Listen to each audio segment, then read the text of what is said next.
Today we are taking a look at the Whiteside Bakery building, which sits at 1400 West Broadway and which is a prime example of Spanish Revival architecture here in Louisville.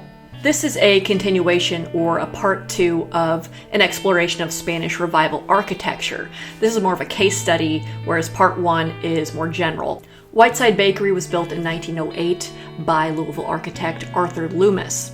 Now a little background on Loomis. He was born in Massachusetts, but his family moved when he was a child to Jeffersonville right before the Civil War. Then when he got married, he moved over to Louisville, and he is currently buried in the Cave Hill Cemetery. He is considered the first president of the Kentucky chapter of the American Institute of Architects, and he designed a lot of stuff.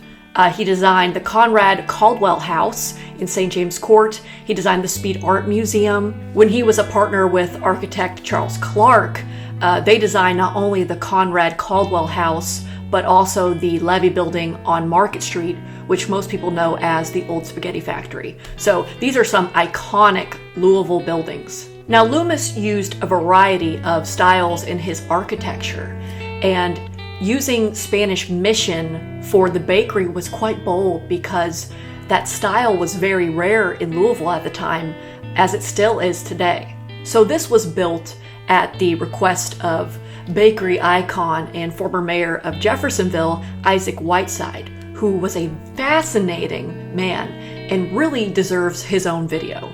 And this was hailed as the largest and most sophisticated bakery in the southern portion of the United States at the time, which is insanely impressive. Now the lot that it is situated on was highly desirable because it was right next to the Pennsylvania Railroad, and this granted easy access to and immediate handling of bulk raw materials needed like flour.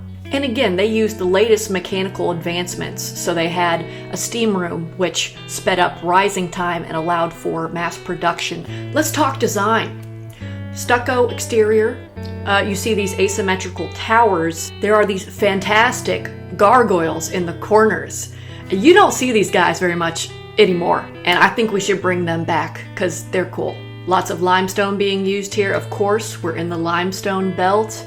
In the first video, I talked a lot about decorative ironworks in these Spanish-style buildings, and you see that here with the lion's heads.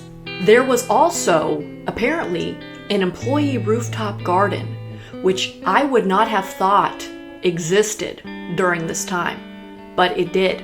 So this place was advanced in many different ways. It did eventually change names and hands a few times. As you can see, it was Dixie Baking Company for a while, and it eventually became vacant around 1973. Looks like there's some auto sales going on. It was on the market a few years ago, and then it was taken off, and it was put back on. So 66,000 square feet. I think we should bring the bakery back. It's a grand preservation of the rare Spanish Revival style in Louisville.